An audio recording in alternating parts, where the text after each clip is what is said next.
My cheating wife leaves me while I'm on deployed for a toxic bad boy, then comes crawling back to me with 2 kids. Here's what happened. Subscribe to Am I the Jerk on YouTube and hit the bell for notifications. So, I'm in the army and I was married. I was approaching my first deployment to Iraq. It was very stressful and it had my wife wanting me to find a way to stay and not deploy. Obvious things any wife would try to talk about. Anyways, so we have no kids, but both want them. So we talk about getting out of debt while I'm gone. She talks to her best friend back home in another state where we're both from. Her friend agrees to let her move in and charge a modest $300 in rent so that we can both get out of debt and start a family when I come back. A plan I was actually very pleased with. I deploy and she's there crying her eyes out, saying she'll miss me and loves me and we'll start a family when I get back. Fast forward 2 months. She starts acting distant, not wanting to talk much on our scheduled calls or text back 1 or 2 word answers. We've been together 6 years. She's never at a loss for words. Anyways, one day she says she needs some space. She asked someone who's 10,000 miles away for space. I ask why she says she needs space. She says she wants to find herself. So I remember back when we lived at home, she had a guy who was always being borderline inappropriate. I'm not a very jealous person, and I trust her. So I start seeing said guy in on basically all of her pictures she posts with a group. Every time he's in the picture. Everyone else changes, but never him. So for the first time, I'm very jealous and uneasy about everything. I clone her phone so I receive every text she receives as well as every text she sends. I'll never forget the first text I saw after cloning her phone. "Hey babe, I'll see you after work. Want me to save you any of my leftovers?" From her to him. It destroyed me. I lost 35 pounds in a week. I didn't eat or sleep. I stared at the phone, watching every conversation, watching them talk about trying to have a baby. It was literally everything a married person fears. I ask her if she's seeing someone, and she says no, she isn't. She's taking care of herself and she loves me, blah blah blah. I don't say anything about receiving her texts for 2 months. Over this time, she finally admits to cheating, and that he's so much better than me at sex, treating her right, and he does what she wants. During this time, she pays our debt off, gets tattoos with him, matching I love you tattoos, goes to shows with him, buying clothes, everything, with the money that I'm making. So this is where I decided to get some revenge. I put a freeze on the account for a month. In that time, I change every password to every account to things that she won't guess. Mostly army jargon slang terms. I block her on Facebook and my phone, so she has no way to contact me. She lost her car to repo a few months later, got kicked out of her place, and had to sell her prized shoes and purses just to stay alive. I then found out she got a job at her old restaurant. So I post all the text conversations I have with her and the guy talking about having babies that have timestamps on it, as well as post conversations we had with the matching timestamps, showing all of our friends what she had done. I then have friends call and complain at her job constantly on both him and her. They work at a restaurant, so I also have friends dine and dash. They both get fired. So she tries to call my command and tell them that I'm abandoning her, and she can't provide for herself. My commander knows what's going on. He does nothing, because he had something similar happen. Then, about a month before I come back, she calls me from another number to tell me she's pregnant with his kid. Mind you, I'm still gone, so we can't get divorced yet. She moved away with him, 10 hours from me. April 24th, 2018. She calls me 5 months pregnant, crying uncontrollably, asking me where she should go. Apparently, they had a massive fight and she told him she's leaving. She says she doesn't know where to go, and I simply say, sorry, not my problem anymore. Fast forward to January of this year. She calls me from a mutual friend's phone. "He hit me. I don't know what to do. Maybe you don't cheat on your husband when he's deployed for some guy who talks a big game." Well, I guess you're happy about this. No, but I'm glad I'm not the bad guy in this story. And then the next month. "He's cheating on me with 2 girls. I'm sorry. I regret everything I did. I screwed it all up." Yeah, you did. All in all, this woman destroyed my life and put me into a deep depression I'm still dealing with. But I do feel a little better having proof that I wasn't the problem. To think if this happened even 10 or 5 years ago, I would have come back to an empty bank account, an empty house, as well as seeing my then wife pregnant with another man's baby. She actually hit me up yesterday to ask for some money to help cover rent. I don't understand how you can screw someone over like that and then expect them to help you. Why would you think this person would do anything to try and help? What you did is not something that's forgiven easily. You made your bed. You have to lie in it. You had something good and you chose to throw it away. You can make all the arguments in the world of being lonely while he's on deployment or whatever, but you made that decision. You have to deal with the consequences now. There's no backpedaling.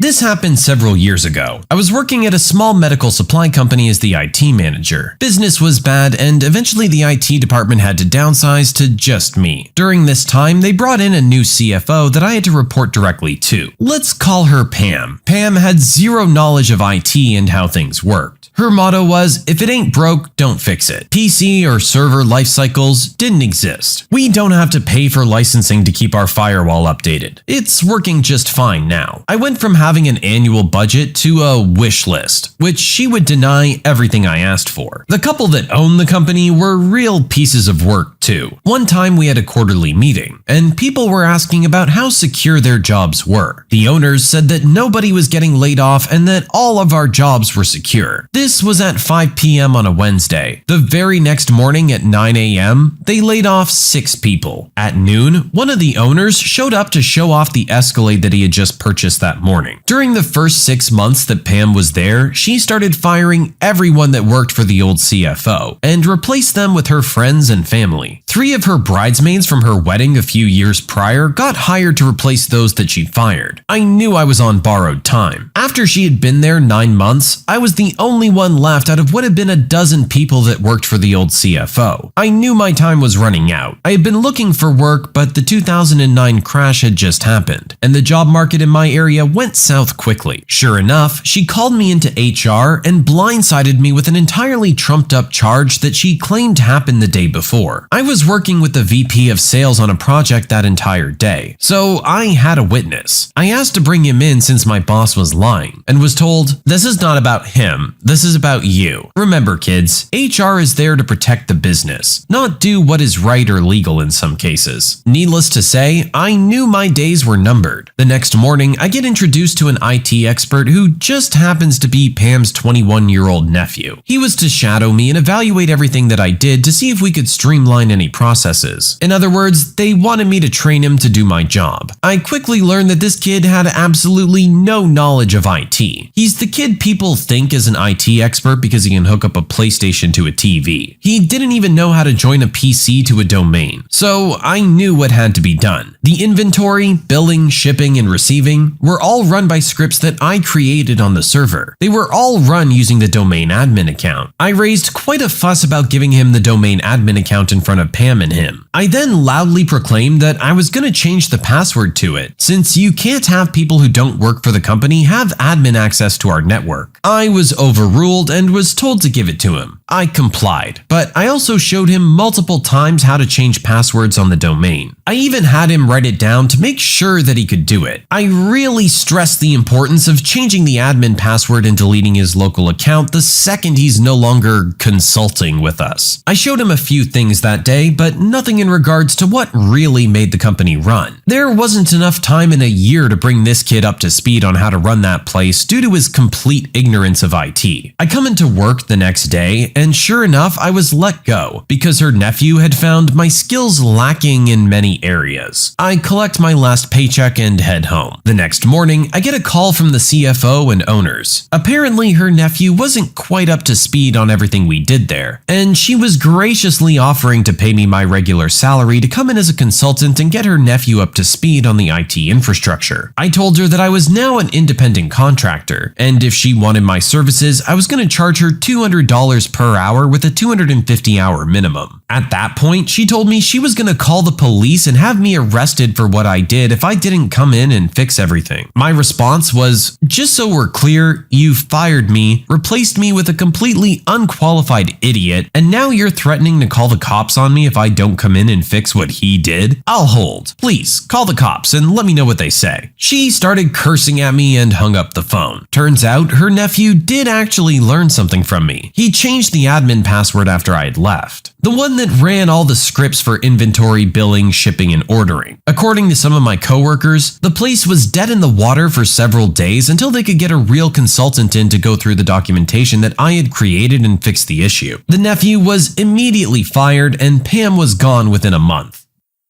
This is a perfect example of why you don't just give the job to family members. While it might be nice to get them a position, at the end of the day, they're probably not as qualified as they should be. Whenever it's family, people tend to pull some strings. IT at a company is not one of those areas where you want to be lacking in your expertise. When something goes seriously wrong, you need someone who knows what they're doing and can do it quickly, not your 21-year-old nephew. My father seems to think I'm obligated to spend the holidays with him. I was raised by a single father with whom I rarely saw eye to eye. He tried to mold me into his views of traditional masculinity, the good and the bad. He'd praise me when I excelled in certain roles, like a handyman or football player, but then be dismissive over crying or being bullied at school. He took his role as a disciplinary figure very seriously, even during the holiday season. My dad always throws a party for our family every Thanksgiving and Christmas.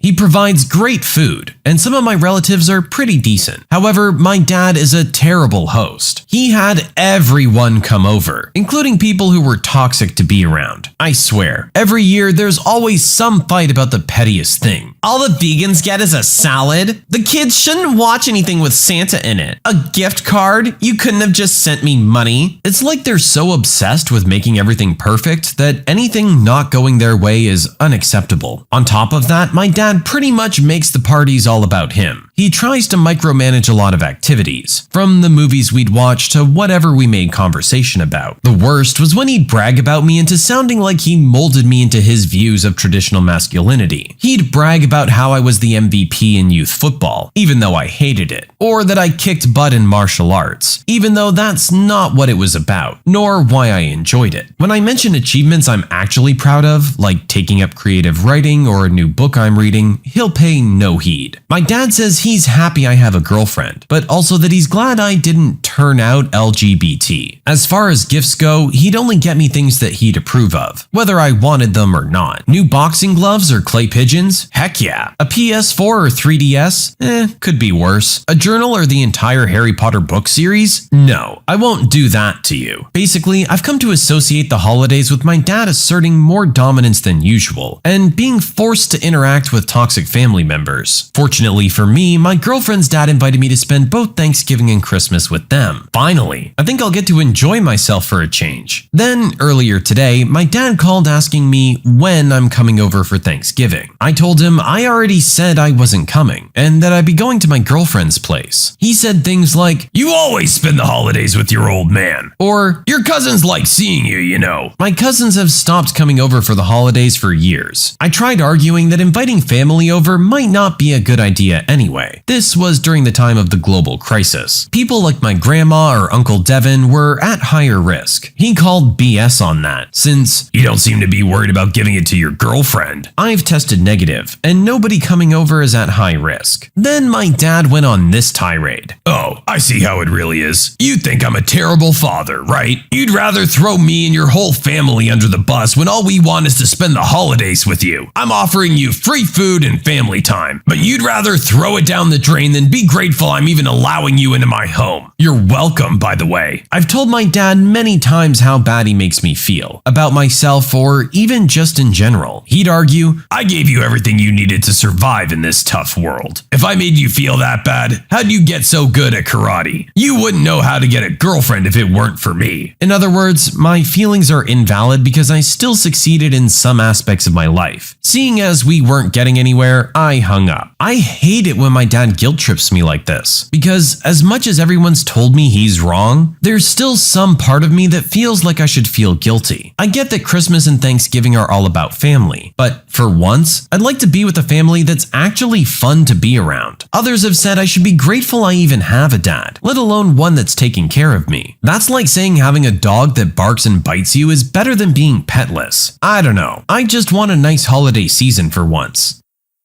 Sounds like your dad has some serious control issues, which is obviously going to come into play when you tell him you don't want to come over for holidays. That's something that he needs to work on. You've told him the way it is, and he's just going to have to deal with that. You're entitled to spend your Christmas or Thanksgiving however you want. You're a grown adult. If you want to spend it with your girlfriend's family, you're entitled to do that. And if the environment is as toxic as you say, I don't think anyone could really blame you. Entitled customer uses my dead uncle to try and bargain with me. This happened a couple weeks ago, but I'm still ticked off when I think about it. My place of work is a family business. My grandfather founded our store. My dad and mom bought it from him, and I'm now working the desk, along with some of my siblings. My mom and dad didn't originally plan to be sole owners, however. My uncle was also very involved with the business and wanted to go in on it with them. Unfortunately, about 6 months before the deal was supposed to happen, he unexpectedly suffered a stroke and died while walking his dogs. It was so fast, I never really got the chance to say goodbye. He was out less than 2 hours after he went down. He was young, too, only 42. I was wrecked emotionally for a long time after that. My parents pulled out of the deal and waited another 7 months past the original date to buy the business, both to heal further and to put things in order. My uncle knew codes to safes, passwords to accounts, all that, and when he went, he took all of that with him, so it was really difficult to track everything down. We now have a memorial photo in the store, with his death date and a little message about what he's done for the store. Every so often, a customer who met him once will give us their condolences. While I love my uncle and enjoy the memorial picture, sometimes it really hurts to have someone who barely knew him try to comfort you while you're just trying to work. However, this customer took it a step too far. As soon as she came in, she went to our higher-end product and began to complain that everything was too pricey, that our prices used to be lower. They weren't. All before spotting the memorial photo. She looks towards me and says, "Oh, Uncle used to bargain with me all the time. It's such a shame." Because I'm stupid and try to give people the benefit of the doubt, I assume she's just giving a weird kind of condolence. I don't like talking about him in front of strangers, so I switch topics and direct her towards our lower end goods that are more in her price range. She gives me a weird look and continues to bemoan our prices and how Uncle would always make them lower for her. Then, out of nowhere, as I'm talking about our mid-range product, she blurts out, "Do you even care?" I turn totally stone-faced, and as calmly as I can, I say, "Of course I do. But unfortunately, I can't do anything about it. I don't and cannot negotiate with you." I like to say that I blew up and threw her out of the store, but in the end, she settled on 2 lower-end products and I processed her order as quickly as I could to get her out of my face. One thing I did do was simply not inform her on a sale we're having on one of her items. Oops, we'll just call that the $50 dead uncle fee. I get why that would make you uncomfortable. Customers coming in and bringing up your dead uncle when you were much closer to him than they were. But just know it's coming from a good place. Most of them just want to offer their condolences and let you know that they liked him. This lady was clearly trying to do something else. To be honest, he probably never even gave her the discounts she's talking about. She's probably just making this up, thinking that you'll just go along with it because you both liked him and had a nice conversation about him or something like that. Not that she even bothered to start the conversation off in a nice way. She came in with an attitude from the get-go. That's great that my uncle decided to give you that discount, but based on our interaction, I'm deciding that we're going to be charging you a little extra from now on. My significant other is jealous of my coworker because I gave them a cookie. So my significant other brought me 2 cookies from one of my favorite local bakeries while I was at work. I ate one and then one of my female coworkers, who I consider a friend, came by the firearms counter I run at work. After we said hi, I asked my usual, "How are you?" and she said her period was very painful. I gave her a chunk of the second cookie because I felt bad, and I said I hope she would feel a little better after. My significant other says this was extending comfort only intended between us and made her very uncomfortable. I agreed that if it made her uncomfortable, I wouldn't do it again, but I kinda think she's overreacting. Am I the jerk? Your significant other sounds like just a little bit of a jealous person, I think. Like, heck, it was just a cookie. Who really cares? And it doesn't even sound like you gave her the whole thing. You said you gave her a chunk of the cookie. Your significant other is really gonna be weighing that against your relationship? What were the intentions behind that little piece of cookie? It was to make her feel better. The coworker's having a bad day, and he just wanted to offer her comfort. Should he just treat all women like trash that aren't you? Sorry. It doesn't work that way. He still is allowed to be a decent human being to other people.